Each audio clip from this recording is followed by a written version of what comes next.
Hello दोस्तों, welcome to my channel. सो आजकल हम लोग बहुत ज़्यादा टीवी में एडवर्टीजमेंट देख रहे हैं कि म्यूचुअल फंड सही है, म्यूचुअल फंड में इन्वेस्ट करना चाहिए, फ्यूचर की प्लानिंग करनी चाहिए।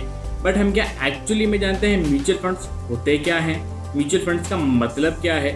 सो आज अपन इस वीडियो में देखेंगे what actually is a mutual fund, what type of mutual funds are available in the market और उसके बेनिफिट्स और डिसएडवांटेजेस क्या होते हैं। But before we start with this video, if you are new to my channel, do not forget to press the subscribe button and the bell icon for all the latest notifications. So let's see.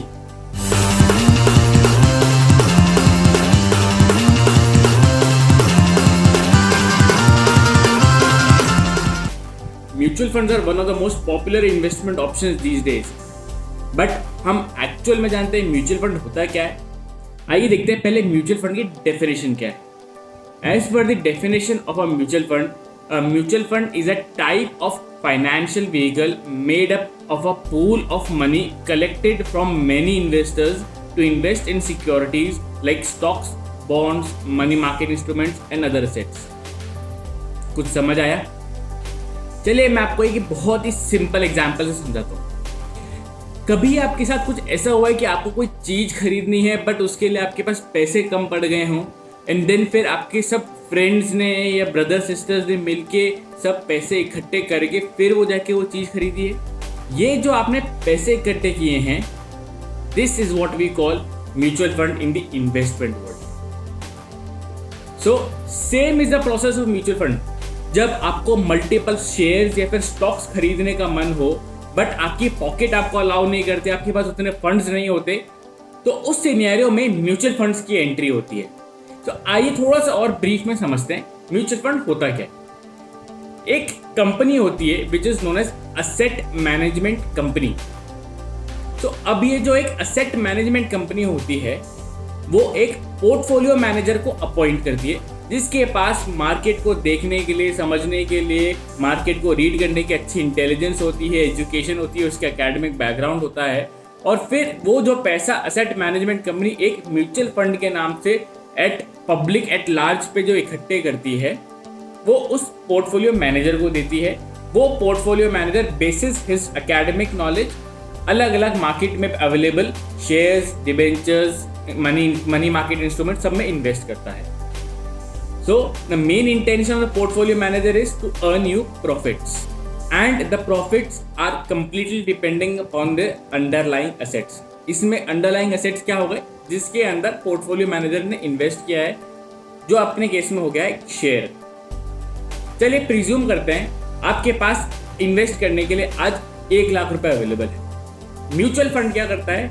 आपके ही जैसे जिनका बहुत सारे बड़े बड़े shares के अंदर invest करने का मन है बट नहीं कर पा रहे because of shortage of funds, ये म्यूचुअल फंड सब लोगों से पैसा इकट्ठा करता है और सब पैसे इकट्ठे होने के बाद इन शेयर्स के अंदर इन्वेस्ट करता है। अब इसकी ओनरशिप कैसे आती है? म्यूचुअल फंड को अब आप प्रिज्यूम कीजिए एक मटकी है जिसके अंदर दही अवेलेबल है बहुत सारा। अब उस दही को जमाने के लिए जो आपने दूध खरीदा था वो मल्टीपल लोगों ने दूध खरीदा और उसके अंदर दही जमाया। अब आपको अगर अपना शेयर चाहिए तो उसमें ऐसा बता दिया गया है 3 spoons of curd is your share. Similarly किसी का 5 स्पून हो सकता है, किसी का 10 स्पून हो सकता है। ओके, तो इसे हम म्यूचुअल फंड्स की भाषा में बोलते हैं यूनिट्स। तो सिमिलरली म्यूचुअल फंड भी एक मटकी की तरह है जिसके अंदर हमने इन्वेस्ट करके बहुत सारे शेयर्स खरीद रखे हैं। अब इन शेयर्स की एक क्यूमुलेटिव वैल्यू निकाल के उनकी एनएवी निकाली जाती है और वो यूनिट्स डिस्ट्रीब्यूट किए जाते हैं। सो आपने जितना भी अमाउंट इसमें इन्वेस्ट किया है, मान लीजिए total portfolio for a mutual fund is 15 lakh rupees, आपने उसके अंदर 1 लाख रुपए इन्वेस्ट किया है, तो 1/15 share of that complete portfolio is yours.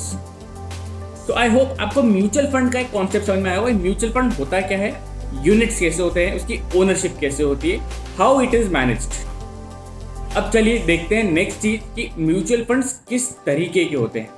Mutual funds are broadly classified under 3 types of categories, which is first based on the structure, second based on the investment objective, and third, based on the investment style.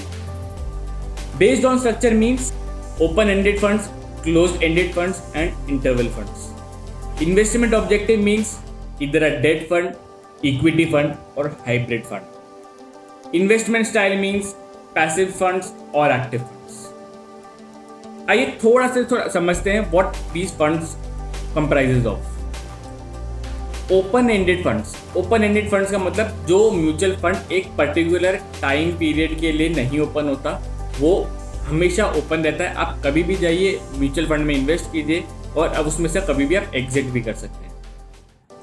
However closed funds में there is a specific timeline. अब वो mutual fund सिर्फ 1 महीने के लिए open है या फिर 1 साल के लिए ओपन है, 6 महीने के लिए ओपन रहता है. आप कभी भी उसमें एंट्री और एग्जिट नहीं कर सकते, एक फिक्स्ड टाइम पीरियड के अंदर ही होता है. इंटरवल फंड्स के अंदर क्या होता है, वो पहले क्लोज होते हैं, फिर बीच में थोड़ा टाइम के लिए एक इंटरवल के लिए ओपन किए जाते हैं, फिर वापस क्लोज कर दिए जाते हैं, फिर ओपन कर दिए जाते हैं. So it's like a zigzag in this. अब आते हैं इन्वेस्टमेंट ऑब्जेक्टिव पे. It could be a debt, it could be a equity और it could be a hybrid. As the name says, debt funds means जो भी आपका पैसा आएगा वो डेट इंस्ट्रूमेंट्स के अंदर इन्वेस्ट किया जाएगा. इक्विटी फंड्स मीन्स जितने भी आपके फंड्स इकट्ठे होंगे उससे सिर्फ इक्विटी शेयर्स ही परचेज किए जाएंगे. Hybrid funds, as it says, it is a mixture of both debt instruments and equity instruments. अब आते हैं passive funds and active funds पे. Passive funds are the mutual funds which are basically dependent upon market indexes like Nifty, Sensex, bank Nifty. ये जो shares, इनके जो market index indicators होते हैं, इनके ऊपर ही, इन्हीं से रिलेटेड स्टॉक्स पे ही वो इन्वेस्ट किए जाते हैं. However, when you go into active funds can comprise of any kind of shares, and here the portfolio manager takes decisions on your behalf about how to invest the money, in which shares should he invest the money. So let's go to the third phase of this video. Advantages and disadvantages of a mutual fund. Most important advantage of a mutual fund is liquidity. आपको कभी भी पैसों की requirement है, आप mutual funds को redeem कर सकते हैं और अपने पैसे को वहाँ पे ले सकते हैं. Second is diversification. अगर आपके पास पैसे कम है और मल्टीपल शेयर्स में आपको इन्वेस्ट करना चाहते हैं तो mutual funds is the best option in your life. Third is expert management. जहाँ आपको नॉलेज नहीं है वहाँ पे आपके लिए ऑलरेडी पोर्टफोलियो मैनेजर बैठाया गया है, उसको नॉलेज है जो आपके बिहाफ पे इन्वेस्ट कर सकता है. He uses his academic skill to help you earn the money. Fourth is, it gives you the flexibility to invest in smaller denominations as well. आपको एक साथ 1 लाख रुपए, 50,000 रुपए इन्वेस्ट करने की जरूरत नहीं. There is an option of an SIP as well. आप हर महीने 500 रुपए से भी स्टार्ट कर सकते हैं. हर महीने 500, 1000, 2000, 5000, how much your pocket allows, you can start investing in mutual fund basis that. जितना आप इन्वेस्ट करेंगे उतने आपको म्यूचुअल फंड के यूनिट्स हर महीने अलॉट कर दिए जाएंगे. Fifth most important benefit of this mutual fund is it suits your investment goals. आज मान लीजिए मेरे पास 3 साल बाद मेरे को किसी फंड्स की रिक्वायरमेंट पड़ने वाली है, so I can invest in a mutual fund जो 3 साल के लिए ओपन है. 3 साल तक मेरी उसकी SIP जाएगी, 3 साल बाद मेरे पास उसका अमाउंट आ जाएगा. सो मैं आज की तारीख में अगर हर महीने अगर 1000 रुपीज़ अ मंथ की SIP करता हूँ तो at the end of 36 months I would have invested 36,000 rupees. But जब मेरे पास उसका रिडेम्पशन होके आएगा तो I get at once 36,000 rupees plus the profit what I make on the mutual funds. Historically अगर आप लॉन्ग टर्म इन्वेस्टेड रहते हैं म्यूचुअल फंड्स में, you have never faced a loss in mutual fund. Sixth benefit is it is a very easy process to obtain and redeem the mutual funds. Online options available हैं. आप किसी भी website पर जाके, किसी भी mutual fund के option website पर जाके खरीद सकते हैं, अपना पोर्टफोलियो बना सकते हैं खुद भी. अगर आपको किसी भी तरीके से यूनिट्स परचेज करने एनी टाइम आपको रिडीम करने, it is available at 1 click. Next benefit which is again a very important benefit is tax efficiency. अगर आप ELSS वाले म्यूचुअल फंड्स के अंदर इन्वेस्ट करते हैं, ELSS stand for equity linked saving scheme. अगर आप ELSS म्यूचुअल फंड में इन्वेस्ट करते हैं, you will save taxes on the amount that you have invested in the mutual funds. Let's look at the other side. What are the disadvantages of a mutual fund. First and important, we have to bear a cost which is the salary of the portfolio manager. अगर आपके लिए कोई expert अगर higher किया गया है तो उसको सैलरी तो पे करनी ही पड़ेगी. ये सैलरी आपने जो अमाउंट इन्वेस्ट किया गया है उसी में से थोड़ा सा अमाउंट कट के आपकी उस पोर्टफोलियो मैनेजर के पास जाती है. This is known as expense ratio. Second disadvantage is there are certain mutual funds which has a lock in period. अगर आपने किसी 3 साल वाले, 5 साल वाले, 7 साल वाले लॉक इन पीरियड में अगर आपने इन्वेस्ट किया है तो आप before that lock in period ends आप उसमें से पैसे नहीं निकाल सकते. इन केस अगर आप उसमें से पैसे निकालने चाहेंगे there will be huge amount of exit load, यानी कि आपके एग्जिट चार्जेस बहुत कटेंगे. It is similar to the way of a fix deposit. अगर आप फिक्स डिपॉजिट को प्री मेच्योर ब्रेक करवा लेते हैं उसमें जो चार्जेस कटते हैं, सिमिलरली अगर आपने म्यूचुअल फंड को भी प्री मेच्योर उसको रिडीम करा लिया तो उसमें भी आपके चार्जेस ज़्यादा लग सकते हैं. Third is poor trade execution.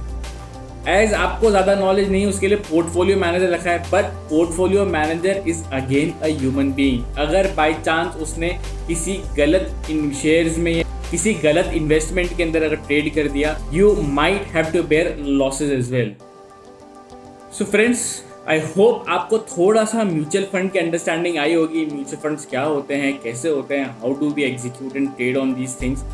Let me know your thoughts in the comment section below, and again if you are new to my channel, do not forget to press the subscribe button here.